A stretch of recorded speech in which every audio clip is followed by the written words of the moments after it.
En los últimos años, el desplazamiento de la población en zonas urbanas de la Ciudad de México por turistas o habitantes extranjeros ha ido en crecimiento, sobre todo después de la situación de encierro que se vivió a nivel mundial alrededor de 2 años a partir de 2020, y a la nueva organización económica, geográfica y social que derivó de los intentos de adaptarse a un mundo confinado al aislamiento.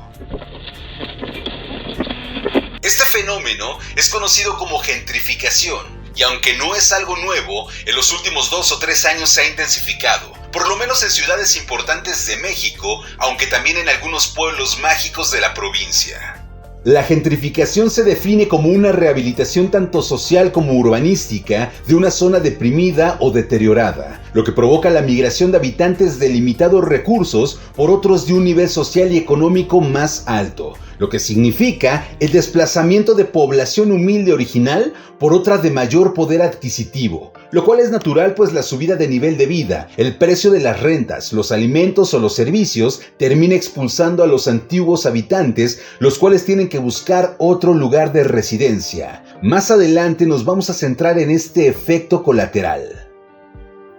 Según cifras oficiales, de enero a noviembre de 2022, el volumen de extranjeros con residencia temporal o permanente en la Ciudad de México incrementó un 23.8%, lo cual representa un total de 43.868 foráneos. ¿A qué se debe el fenómeno de gentrificación que la Ciudad de México ha experimentado en los últimos años?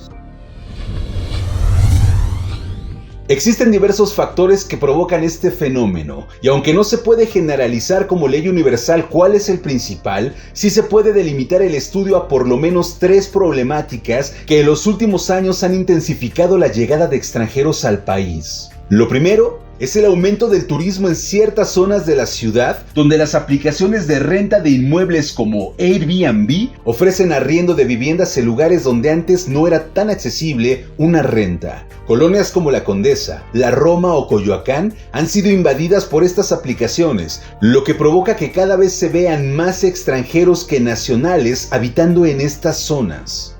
En segundo lugar, la renta de estos lugares, aunque para el ingreso de los mexicanos pueda resultar alta, para los extranjeros sigue siendo mucho más barato que en sus lugares de origen. Y no solo la renta es más barata para los visitantes, también lo son los servicios, los alimentos, las tiendas y todo aquello que se oferta, y que tristemente es cada vez menos accesible para el connacional. Y por último, el confinamiento en el que el mundo estuvo metido entre 2020 y 2022. Muchos centros de trabajo se vieron en la necesidad de mandar a sus empleados a trabajar desde casa, el llamado home office, y esto repercutió en muchísimos aspectos de la vida cotidiana, pues no es lo mismo estar en casa unas horas por la mañana y otras por la noche que pasar prácticamente las 24 horas del día encerrados en esas paredes que son más extrañas para nosotros que el propio centro de trabajo.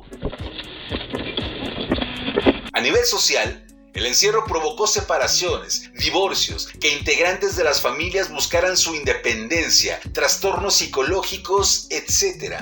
A nivel económico también generó estragos, pues las despensas duraban cada vez menos, los antojos eran más, las compras en línea aumentaron exponencialmente, y por otra parte, muchos de los centros de trabajo cayeron en la cuenta de que sus gastos eran mucho menores con los trabajadores en casa, lo que modificó el panorama laboral y actualmente muchos empleos pueden realizarse a distancia. ¿Y cómo afecta esto a México?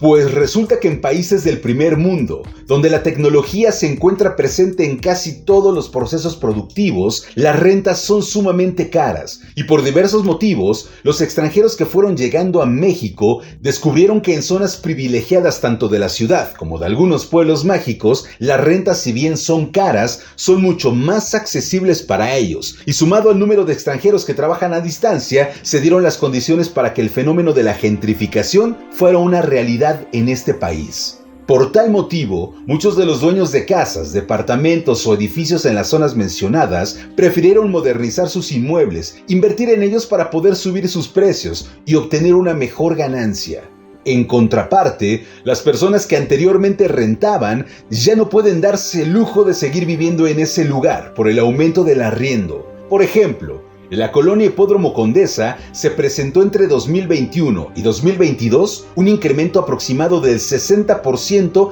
en el precio de la renta, lo que significa que si en promedio se pagaban mensualmente 17,000 pesos por una vivienda, actualmente se rebasan los 29,000 pesos al mes. Otro caso es en la colonia Villa Coyoacán, cuyas rentas pasaron de los 12,000 a los 18,000 pesos en el mismo periodo, lo que representa un aumento del 57%, lo que para un mexicano que tiene un ingreso alto y se podía dar el lujo de vivir en esas zonas, ahora representa por lo menos el 44% de su ingreso mensual.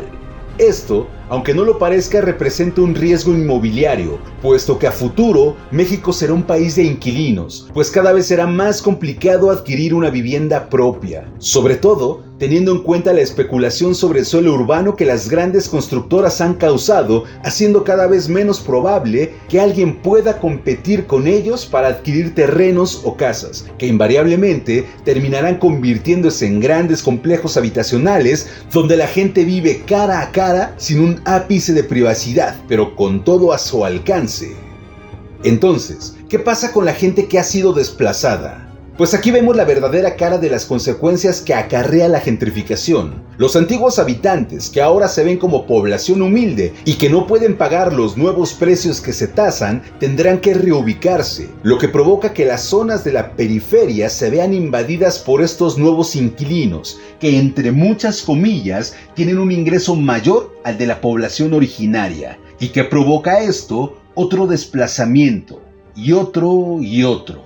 Al principio del video hablaba de los efectos colaterales que la gentrificación puede traer, y en un caso muy particular, en muchas ocasiones estudiantes o trabajadores de la ciudad viven en la zona metropolitana y tienen que invertir casi 2 horas para llegar a la ciudad y otras 2 para regresar a sus hogares, más el gasto de transporte, más otros gastos. Esto se resume a que las ventajas y bondades que puede tener vivir en una gran ciudad como lo es la CDMX cada vez están siendo relegadas a quienes más y mejor ofrezcan, dejando a sus habitantes como visitantes de una ciudad cada vez menos costeable. No debemos olvidar que dentro de esos procesos inflacionarios no solo se encuentran los extranjeros o las personas que puedan solventar los gastos que representa vivir en zonas gentrificadas. También hay gente que solo trabaja en esos lugares y requiere consumir cualquier tipo de mercancías, que poco a poco dejan de estar a su alcance. A su vez, muchos locatarios se ven en la necesidad de subir sus precios para alcanzar a cubrir sus gastos. Esto se convierte en un círculo vicioso que no solo desplaza a quienes viven ahí, sino que poco a poco va a desplazar a los que no puedan cubrir ni el gasto de alimentos por trabajar o estudiar en la zona. Dicho lo anterior, es natural pensar que el fenómeno de gentrificación es peligroso a sí mismo, pues las zonas donde vive gente que demanda servicios serán cada vez menos accesibles para personas comunes con salarios mínimos, y difícilmente querrán trabajar ahí, pues dejarían su salario en una comida corrida. ¿Qué opinas de este fenómeno? Déjanos tu opinión en los comentarios. Sígueme en todas mis redes sociales para que sepas cuando subo un nuevo video. Si está en tu corazón, regálame un like y suscríbete al canal. También comparte el video en tus redes para llegar a muchas más personas. Soy Sergio Giles. Nos escuchamos la próxima.